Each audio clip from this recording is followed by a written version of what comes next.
What's up, YouTube? It's your boy Next Gen Nero back with another gaming review, and we got to talk about the Callisto Protocol, man. This is one of my favorite games I played this year. I absolutely loved it, and I'm gonna go into the reasons why I loved it. But off rip, I just want to say I really enjoyed this game. I know not a lot of people enjoyed it, and it kind of got lukewarm reception for the media, but this is why I recommend people play games themselves, jump into it, and you might discover something that you love that a lot of people might not love, and vice versa, right? The first thing I want to talk about in this review is the graphics and the art style. This is by far one of the best looking next gen games out, right? And for this to be cross-gen is kind of mind-boggling, because if nobody told me it was a cross-gen game and it was on those peasant platforms, the Xbox One and PS4, right, I would have never guessed that this was a cross-gen game. This game looked absolutely beautiful, man. It is stunning. I played on the Series X, and I often switch between quality and performance mode just to see the difference. For me, I ended up settling in performance mode because, man, that 60 just looks so good, and the trade-off with the reflections from ray tracing, to me, it wasn't that huge of a notice, because they did screen space reflections very well in this game, but it was very smooth, man. Now, I get this game had a lot of backlash, especially at launch, right? Because they kind of neglected the Xbox version, right? The PS5 version launched with ray tracing and all the bells and whistles, but the Xbox Series X version was missing some of those features at launch. And I'm like, yo, that's kind of a smack to an entire fan base when your console is more powerful than the PS5 and at least on par with it, to be missing those features. That was kind of like unacceptable. So I get why a lot of people had complaints about it, but I will say, as of December 24th, 2023, this game is in a great state on my Xbox, right? The Series X, like I said, ran extremely smooth in the performance mode.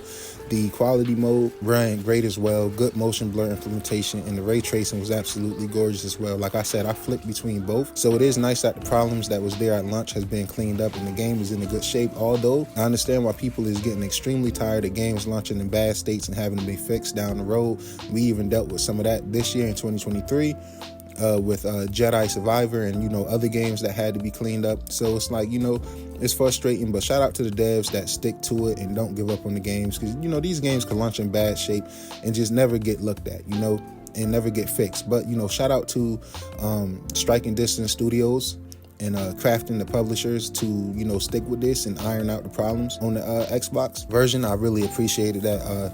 Now, I was really looking forward to this game. It dropped on my birthday, December 2nd, 2022. And if you know me, I was in a COVID coma throughout the entire month of half of the month of January, the entire month of December, the back half of November. COVID really did a number on me, so I missed out on this game, but it was gonna be my personal birthday treat to myself. That's why I had a little more sympathy towards this game, because it was really one of the games I was looking forward to but was robbed of enjoying when it first launched because of COVID. And I woke up and started catching up on my gaming news and stuff in February. As I rehabbed and shook back, I learned about all the stuff they neglected on the Xbox version, and it was really disappointing, man, because as an Xbox fan, it's like, yo, I get the PS5 has a bigger install base, right, and you want your game to sell in a bigger install base first, but that's no reason to smack Xbox owners. We seen it with Baldur's Gate 3, with that having to be delayed, and it finally launched. But even Larian said that they found a loop through the Series S that gave them 30% more,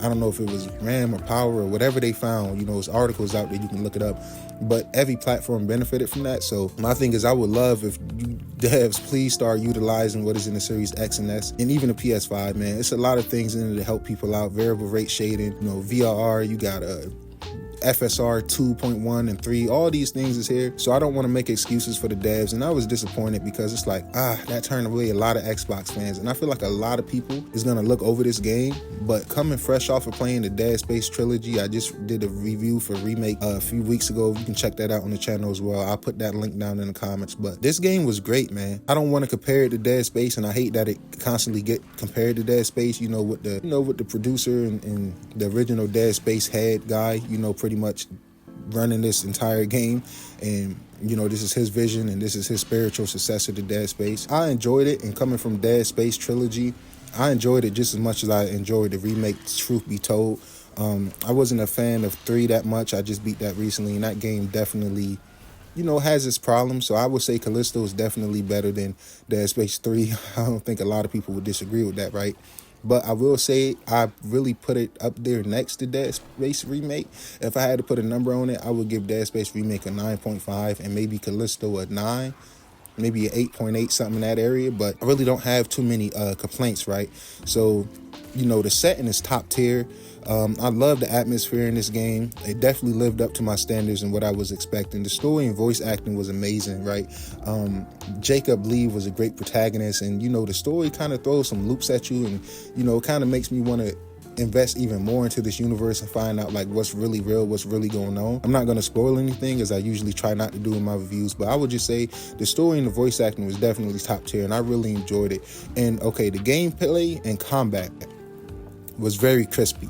I know a lot of people says it get repetitive, and I do, but in the defense of the game is not that long, right? About 10, 11 hours. So it's like, yeah, it can get repetitive, but if it was dragged out like Dead Space 3, I would be having a rage and probably would say the game is ass. But since this game doesn't overstay its welcome, I absolutely love that. And like I said, the gameplay was, to me, like really good.